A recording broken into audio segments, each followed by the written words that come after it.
नमस्कार। आपका अखबार के संग में आपका स्वागत है। मैं हूं प्रदीप सिंह। दोस्ती की आड़ में दुश्मनी, दोस्ती की आड़ में धोखा, ये अमेरिका का पुराना स्वभाव है। ये कोई आज की बात नहीं है।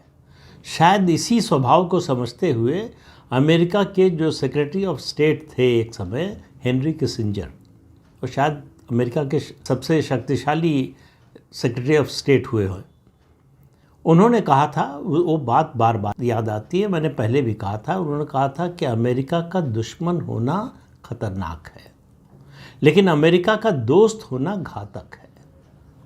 और डोनाल्ड ट्रंप इसको बहुत स्पष्टता से साबित कर रहे हैं कि दोस्ती की आड़ में कैसे धोखा दिया जाता है। पहला धोखा उन्होंने दिया प्रधानमंत्री नरेंद्र मोदी को। भारत और अमेरिका के संबंध बहुत ज़्यादा सुधर जाएंगे अगर डोनाल्ड ट्रंप राष्ट्रपति बन जाएंगे, ये भारत में एक बड़े वर्ग का मानना था। भारत सरकार को भी शायद ऐसा लगता रहा हो।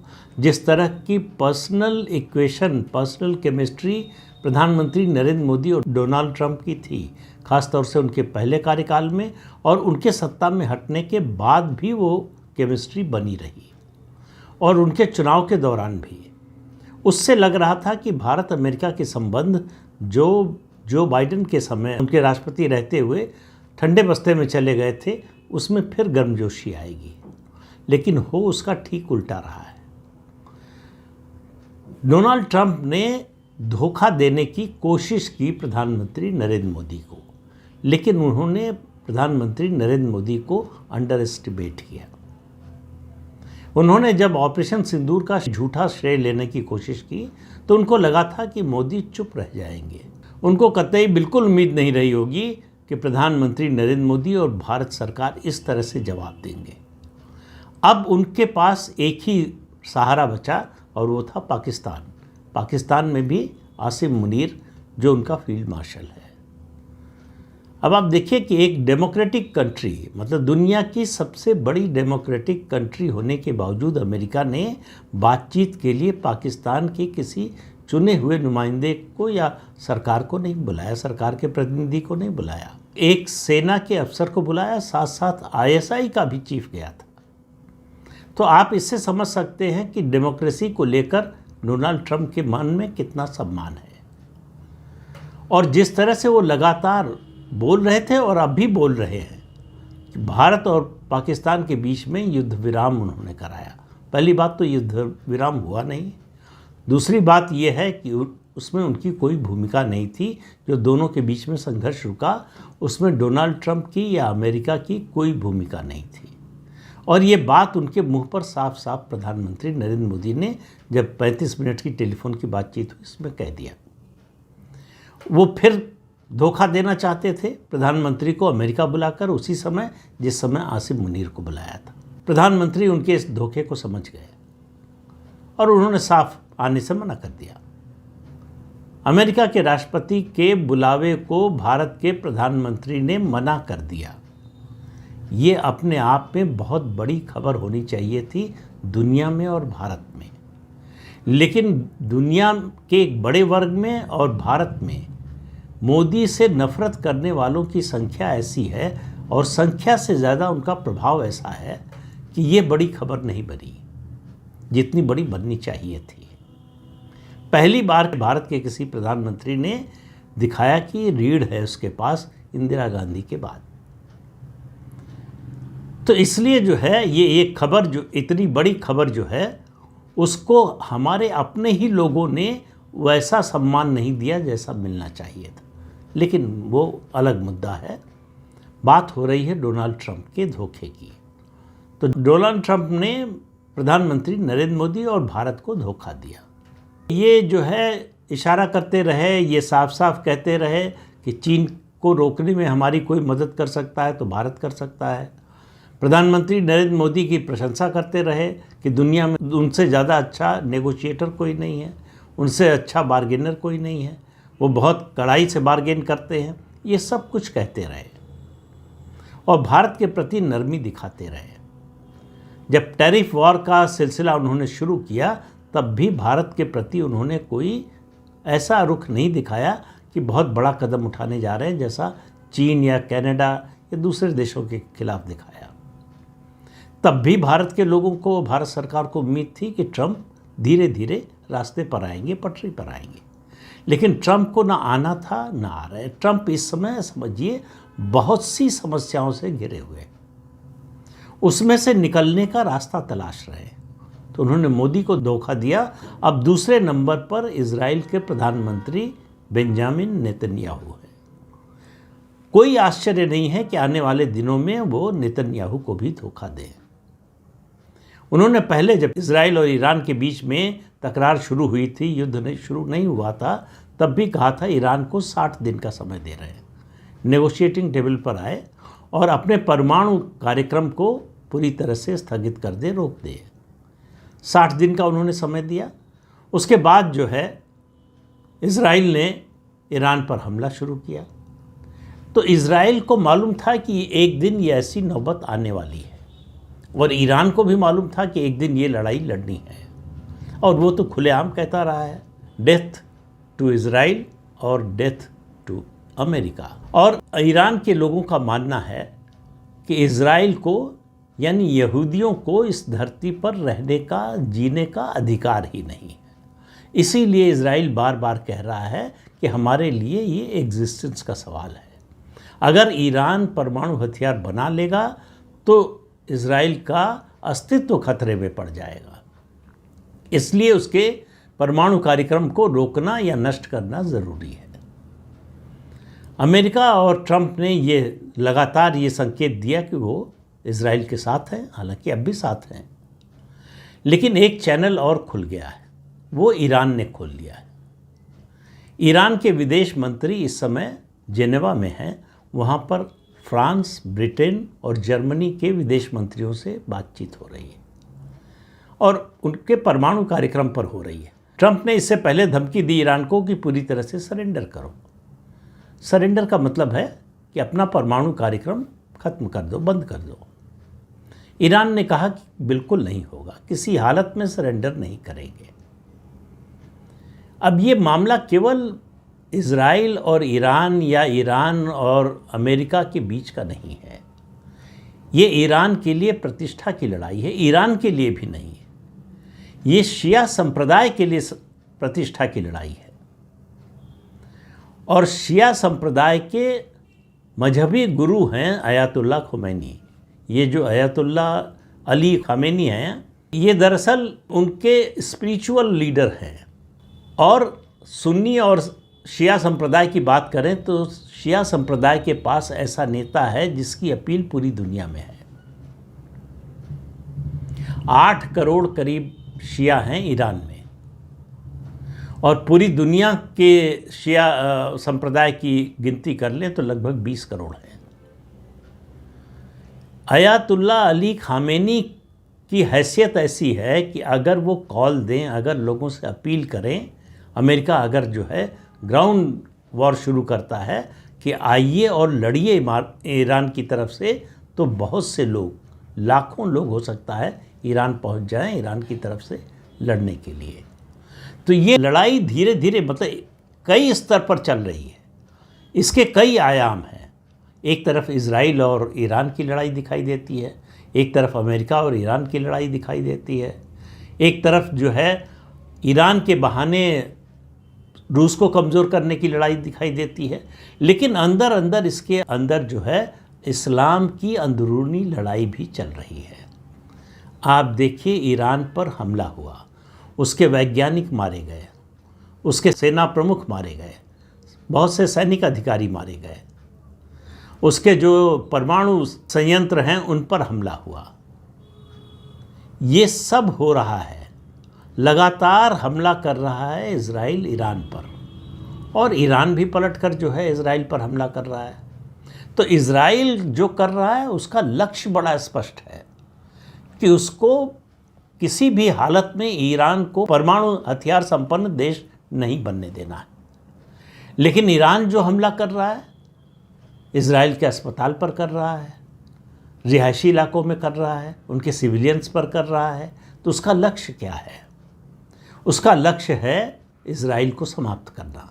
अब सवाल दोनों पक्षों के हथियारों का भी है। अनुमान है कि ईरान के पास जो है 3-4 हज़ार मिसाइल्स थी, उसमें से काफ़ी कुछ वो खर्च कर चुके हैं, तो वो मिसाइल का भंडार इतनी तेज़ी से बढ़ने वाला नहीं है। दूसरा, इजराइल ने उसके जो मिसाइल लॉन्चर्स हैं उनको ख़त्म कर दिया, हालांकि उनको भी बनाया जा सकता है, लेकिन ये लड़ाई चूँकि ज़मीन पर होनी नहीं है, हवा में ही होनी है, तो दोनों पक्षों की एक सीमा है। इजराइल के पास भी जो अपने एयर डिफेंस का सिस्टम है, उसकी जो मिसाइल्स हैं वो भी धीरे धीरे ख़त्म हो रही हैं, वो अमेरिका पर निर्भर है। अमेरिका बार बार इजराइल को इशारा कर रहा है कि वो इस युद्ध में कूदेगा, इस युद्ध में इजराइल का साथ देगा, और केवल अमेरिका के पास वो बम है और वो बम वाहक विमान, वो जेट है जो ईरान के सबसे बड़े परमाणु संयंत्र पर हमला कर सकता है, क्योंकि वो बताया जा रहा है 80 से 100 मीटर ज़मीन के नीचे है, और अमेरिका के पास जो बम है वो 60 मीटर से ज़्यादा ज़मीन के अंदर जाकर मार कर सकता है। तो ये क्षमता इजराइल के पास नहीं है। लेकिन इजराइल की आप योजना देखिए, उसको मालूम था कि जब भी ईरान से लड़ाई होगी तो उसके प्रॉक्सीज से पहले लड़ना पड़ेगा, और ईरान को भी मालूम था कि लड़ाई होगी तो प्रॉक्सीज की बड़ी ज़रूरत होगी। तो ऐसे प्रॉक्सीज जिनकी सीमा इजराइल के से लगती हो या आसपास हो, तो उन्होंने हिजबुल्लाह को बढ़ावा दिया, हथियार दिया, पैसा दिया, ट्रेनिंग दी, सब कुछ दिया। हमास को दिया, उसके अलावा हूती को दिया। तो इजराइल ने पहले हिजबुल्लाह को ख़त्म किया, हमास को ख़त्म किया, और हूतियों को भी लगभग ख़त्म कर दिया। ईरान का जो ये सपोर्ट सिस्टम था, उसके जो प्रॉक्सीज थे, उसको पहले इजराइल ने ख़त्म किया, उसके बाद ईरान पर हमला किया है। अब आप इस बात पर ज़रा ध्यान दीजिए कि ईरान पर इतने दिन से इजराइल का हमला हो रहा है, अमेरिका इस युद्ध में कूदने की बात कर रहा है, लेकिन सुन्नी समाज, यानी दुनिया में बहुमत सुन्नी देशों का है, उनकी ओर से कोई प्रतिक्रिया नहीं आ रही है, सिवाय इसके कि ईरान को अपनी संप्रभुता की रक्षा करने का अधिकार है। तो सुन्नी समाज के लोग, यानी सुन्नी बहुल जो देश हैं, वो भी चाहते हैं कि वो भी अंदर खाने इजराइल का समर्थन कर रहे हैं। अगर हमास ने 7 अक्टूबर 2023 को इजराइल पर हमला न किया होता तो अब तक इजराइल और सऊदी अरब की दोस्ती हो गई होती। अरब देशों से इजराइल के संबंध अच्छे हो गए होते। उसी को रोकने के लिए हमास से ये हमला कराया गया था। तो इस लड़ाई को आप केवल इसी संदर्भ में मत देखिए। दूसरा, जो ट्रंप की समस्या है, घरेलू समस्या भी है उनकी। वो वादा करके आए थे मागा का, यानी मेक अमेरिका ग्रेट अगेन। तो जिन लोगों ने इसके लिए वोट दिया, उनको लग रहा है कि अगर अमेरिका इजराइल ईरान युद्ध में कूदता है, जो कि ट्रंप ने वादा किया था कि वो कोई युद्ध नहीं शुरू करेंगे, जो चल रहे हैं उनको बंद करा देंगे, मागा का क्या होगा? फिर अमेरिका की जो अर्थव्यवस्था है उस पर जो मार पड़ेगी, उसका क्या होगा? तो मेक अमेरिका ग्रेट अगेन तो छूट जाएगा पीछे। जो अमेरिका जिस हालत में है उसमें भी कब तक रह पाएगा? तो उस कॉन्स्टिट्यूंसी को भी देखना है उनको। इसमें रिपब्लिकन्स ज़्यादा हैं, लेकिन डेमोक्रेट भी हैं जो विरोध कर रहे हैं कि अमेरिका को इस युद्ध में नहीं उतरना चाहिए।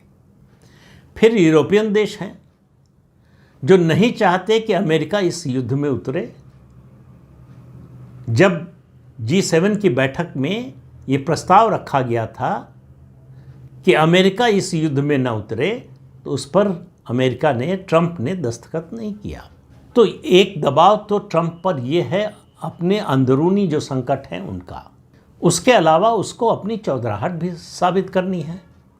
एक झूठ के सहारे उसने कोशिश की कि पाकिस्तान और भारत के बीच में युद्ध विराम करा दिया, हमने परमाणु युद्ध रुकवा दिया। वो उनके सपने में हो रहा था परमाणु युद्ध। अब तो पाकिस्तान से भी आवाज़ उठने लगी है ट्रंप के खिलाफ।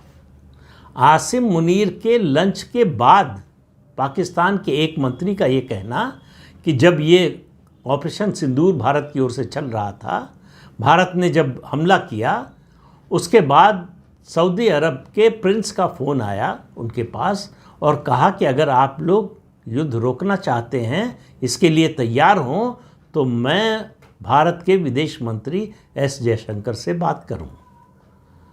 तो पाकिस्तान की ओर से कहा गया कि हम तैयार हैं।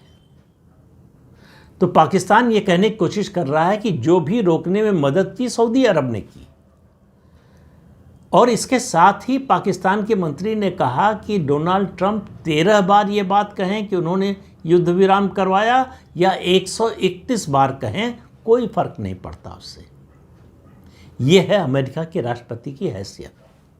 और दूसरी हैसियत तो मैंने 2 दिन पहले बताया ही था कि आसिम मुनीर एक जो है मुल्ला फील्ड मार्शल को लंच पर बुलाकर अमेरिका का राष्ट्रपति गौरवान्वित महसूस कर रहा है। इतना नीचे अपना सम्मान गिरा लिया है अमेरिका के राष्ट्रपति ने। तो ये जो मामला चल रहा है, इसमें अब अमेरिका ने नई चाल चली। नेतन्याहू अगर उनको ईरान का जो मुख्य परमाणु संयंत्र है, न्यूक्लियर फैसिलिटी है, उसको नष्ट करना है, तो वो पूरी तरह से निर्भर है अमेरिका पर। अब डोनाल्ड ट्रंप ने नई बात कर दी है। उन्होंने कहा हम 2 हफ्ते का समय और दे रहे हैं ईरान को। यानी अब इसका दूसरा मतलब भी हो सकता है कि इस बीच में जो कमी आ गई है आयुध में इजराइल के पास, उसकी कमी पूरी कर ले, या इजराइल जो करना चाहता है ईरान के खिलाफ इस बीच में 2 हफ्ते में कर ले और तब तक डिप्लोमेसी को आजमा लें। तो अमेरिका और ईरान की सीधे बातचीत तो नहीं हो रही है, लेकिन यूरोपीय देशों के जरिए ये आप मान सकते हैं कि अमेरिका की भी बात ईरान से हो रही है। तो ईरान जो है अपना परमाणु कार्यक्रम छोड़ देगा, इसकी संभावना बिल्कुल दिखाई नहीं दे रही, जब तक कि उसके अस्तित्व पर संकट न दिखाई दे। और उसके अस्तित्व पर संकट तब दिखाई देगा जब उसका मुख्य परमाणु संयंत्र जो न्यूक्लियर फैसिलिटी है उस पर अमेरिका बम गिरा देता है, या अमेरिका पाकिस्तान और अफ़गानिस्तान के जरिए अपनी फ़ौजें भेजने की कोशिश करता है ईरान में। वो स्थिति आएगी कि नहीं किसी को मालूम नहीं, लेकिन अभी ऐसा लग रहा है कि डोनाल्ड ट्रंप नेतन्याहू को धोखा देने की फिराक में है, वो उसकी तैयारी कर रहे हैं। उन्होंने इजराइल को चढ़ाया तो कि ईरान पर हमला कर दो, लेकिन अब कदम पीछे हटा रहे हैं, क्योंकि उनको मालूम है कि युद्ध में घुसने का मतलब क्या होगा, क्या होता है। इतिहास गवाह है, वियतनाम, इराक युद्ध, उसके अलावा अफ़गानिस्तान का युद्ध, हर जगह अमेरिका चोट खा कर आया, भारी नुकसान उठा कर आया और भागना पड़ा उसे। तो अमेरिका को ये पता है कि अगर इस युद्ध में कूदे तो उसका नतीजा क्या होगा। तो इसलिए ट्रंप नेतन्याहू को धोखा दे सकते हैं, ये उनके स्वभाव में है। तो फिर से एक बार याद कर लीजिए अमेरिका के स्वभाव को। वो ये मान कर चलता है, और दुनिया की डिप्लोमेसी में ये माना जाता है लगभग सभी देशों के लिए, कि यहाँ कोई परमानेंट दोस्त और परमानेंट दुश्मन नहीं होता, यहाँ केवल परमानेंट इंटरेस्ट होते हैं। तो अब ट्रंप को ये तय करना है कि ईरान से लड़ाई में अमेरिका का उनका इंटरेस्ट है, उनका लाभ है, या लड़ाई से बाहर रहने में। इसी के लिए वो 2 हफ्ते का समय उन्होंने लिया है। इस 2 हफ्ते में वो कह रहे हैं कि वो तय करेंगे। वो G7 से भाग कर आए थे कि बहुत बड़ा फैसला करने जा रहे हैं, और अभी तक कोई फैसला नहीं कर पाए हैं सिवाय आसिम मुनीर को लंच पे बुलाने के। तो इससे आप ट्रंप के स्वभाव को और बेहतर समझ सकते हैं कि उनके लिए कोई एक फैसला लेना मुश्किल है और उस फैसले पर टिके रहना और ज़्यादा मुश्किल है। तो इसलिए मुझे लगता है ट्रंप को भी पता नहीं होगा कि अगले मिनट वो क्या बोलने वाले हैं और क्या करने वाले हैं। उन्होंने जो आज कहा है उसके ठीक उल्टा कल बोल सकते हैं। जो नेता ये कहता है कि पाकिस्तान एक टेररिस्ट स्टेट है और इतने सालों में अमेरिका ने पाकिस्तान को $33 बिलियन क्यों दिए, ये मुझे समझ में नहीं आता, वही उसके आर्मी चीफ को बुलाता है लंच पर। तो इससे आप ट्रंप जो कह रहे हैं उस पर बिल्कुल भरोसा न कीजिए। वो जो कह रहे हैं हो सकता है वो बिल्कुल न करें, लेकिन जो नहीं कह रहे हैं वो करेंगे, इस पर भी भरोसा मत कीजिए। तो इस पूरे मामले में सबसे अनप्रेडिक्टेबल कोई है जिसके बारे में आप कोई अनुमान नहीं लगा सकते, तो अमेरिका के राष्ट्रपति हैं। अब इजराइल के सामने तो दूसरा कोई विकल्प है ही नहीं, उसे ईरान से लड़ाई लड़नी ही है, उसके लिए एग्जिस्टेंशियल क्राइसिस है। वो नहीं लड़ेगा तो ख़त्म हो जाएगा। हो सकता है लड़े तब भी ख़त्म हो जाए, लेकिन तब लड़कर ख़त्म होगा। तो इजराइल के लोग जो हैं वो बिना लड़े तो मैदान नहीं छोड़ने वाले, लेकिन ट्रंप कभी भी मैदान छोड़ सकते हैं, बल्कि अभी तो मैदान में उतरे ही नहीं हैं, मैदान में न उतरने का भी फैसला कर सकते हैं। उनको मालूम है कि यूरोप के देश उनके साथ नहीं है, उनको मालूम है कि रूस उनके साथ नहीं है, उनको मालूम है कि चीन उनके साथ नहीं है। पाकिस्तान को लेकर कहाँ कितनी दूर तक जाएंगे? उन्होंने भारत से संबंध बिगाड़ लिए हैं अपने स्वभाव और अपने व्यवहार के कारण। तो ऐसे में डोनाल्ड ट्रंप दुनिया में अलग थलग पड़ते जा रहे हैं और धीरे धीरे अपने देश में भी अलग थलग पड़ रहे हैं। कहा जाता है कि बेइज्जती उतनी ही लगती है जितनी आप महसूस करें। तो ट्रंप ऐसे लोगों में हैं जिनको बेइज्जती कोई महसूस ही नहीं होती है, इसलिए वो कुछ भी कर सकते हैं। तो इस अंक में इतना ही। अगले अंक में फिर मिलेंगे किसी नए मुद्दे के साथ। तब तक के लिए अनुमति दीजिए। आपसे अनुरोध है कि चैनल देखिए, शेयर कीजिए, लाइक कीजिए और सब्सक्राइब जरूर कीजिए। नमस्कार।